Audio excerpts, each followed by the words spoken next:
নমস্কাৰ বন্ধুসকল, পুনৰ স্বাগতম জনাইছোঁ আপোনালোকক।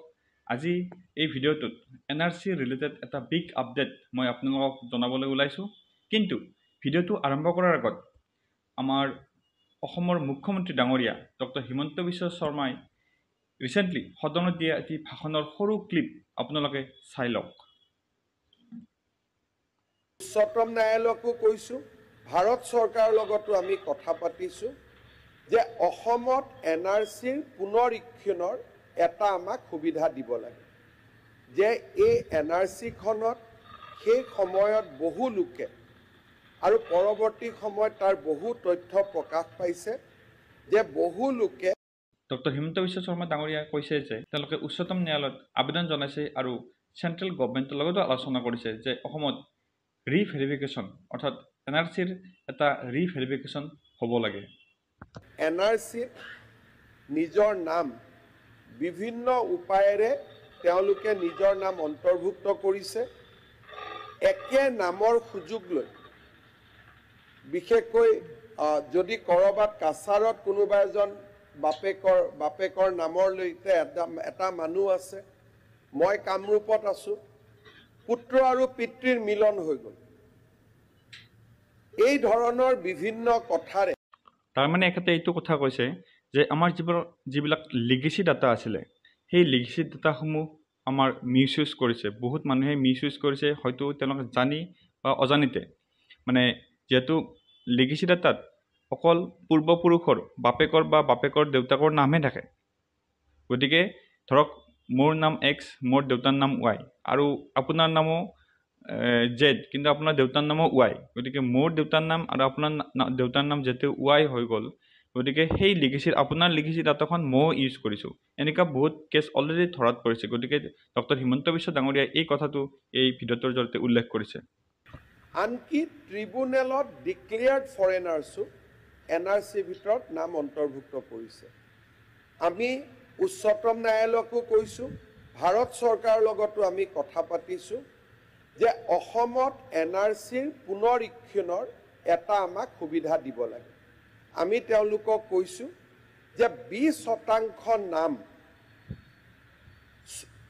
সীমান্ত জিলাত আৰু 10% নাম আমাৰ আন জিলাকেইখনত আমাক এটা চেম্পল চেকিং কৰিব সুযোগ দিব।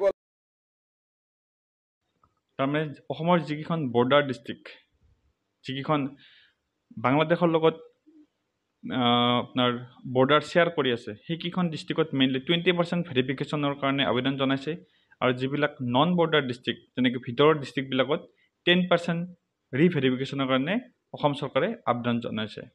যদি কোনো আমি ভুল নাপাওঁ, আমি এনআৰচিখনৰ মতে কাম আগবঢ়াম। কিন্তু 20% বৰ্ডাৰ ডিষ্ট্ৰিক্টত ৰিভেৰিফিকেশ্যন আৰু 10% ৰিভেৰিফিকেশ্যন ইন আদাৰ ডিষ্ট্ৰিক্ট, এই দুইটা কাম যদি আমি কৰিব পাৰোঁ, তেতিয়াহ'লে মানুহৰ মনত সন্দেহো নোহোৱা হ'ব আৰু মানুহে স্বাভাৱিকভাৱে এনআৰচিখনক এটা সঠিক দস্তাবেজ বুলি স্বীকাৰ কৰিব। এই গোটেই এনআৰচিখনৰ ওপৰত যিটো সন্দেহ, এই সন্দেহটো হয় বন্ধুসকল, বহুতৰ মনতে এতিয়াও সন্দেহ হৈ আছে যে এনআৰচিখন জানো সঁচাকৈ শুদ্ধ ৰূপত ৰূপায়ণ হৈছে। গতিকে ডক্টৰ হিমন্ত বিশ্ব শৰ্মা ডাঙৰীয়াই কোৱাৰ দৰে বহুত মানুহে বা বহুত দল সংগঠনে এতিয়াও এই এনআৰচিখন এটা ৰিভেৰিফিকেশ্যনৰ মাজতে স্কেনিং হোৱাটো চবেই বিচাৰি আছে।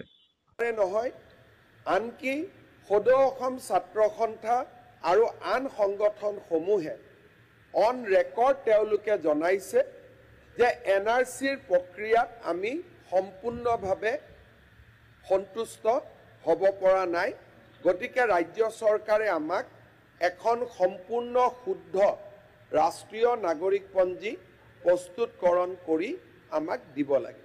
চ' বন্ধুসকল, আপোনালোকে নিশ্চয় বুজি পালে যে ডক্টৰ হিমন্ত বিশ্ব ডাঙৰীয়াই কি ক'লে, যে যিবিলাক আমাৰ বৰ্ডাৰ ডিষ্ট্ৰিক্ট যেনেকৈ ধৰক ধুবুৰী, চাউথ চালমাৰা, আপোনাৰ কৰিমগঞ্জ, বা হয়তো চৰকাৰৰ ডিষ্ট্ৰিক্ট কোকৰাঝাৰখনো এখন বৰ্ডাৰ ডিষ্ট্ৰিক্ট হ'ব পাৰে, বা তেনেকৈ হয়তো এতিয়ালৈকে ডিষ্ট্ৰিক্টবিলাকৰ নাম কোৱা নাই।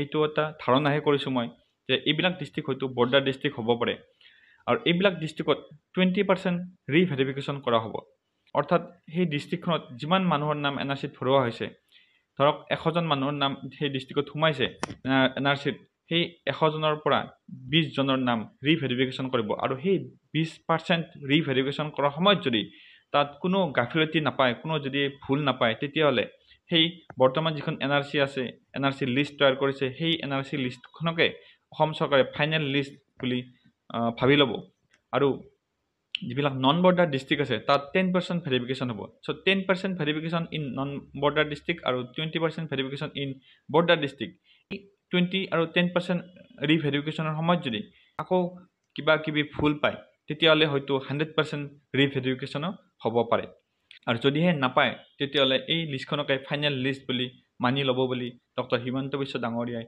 ঘোষণা কৰিছে গতিকে আপোনালোকে নিশ্চয় বুজি পাইছে ৰিভেৰিফিকেশ্যন প্ৰচেছটো আৰম্ভ হোৱাত আৰু এতিয়াও 8 পৰা 10 মাহ সময় লাগিব হয়তো এবছৰ লাগিব পাৰে গতিকে এবছৰৰ কাৰণে আপোনালোকে নিশ্চিন্ত হৈ থাকক তাৰপিছত কি দেখা যায় হয়তো কিবা নতুন নিয়ম নতুন SOP নতুন গাইডলাইনো আহিব পাৰে চৰকাৰৰ পৰা গতিকে নতুন আপডেট পাবলৈ এই চেনেলটো ছাবস্ক্ৰাইব কৰি ল'ব মই NRC ৰিলেটেড যিকোনো নতুন আপডেট আহিলে মই আপোনালোকৰ মাজত অতি সোনকালে লৈ আহিম গতিকে আজিলৈ ইমানতে সামৰিছোঁ ধন্যবাদ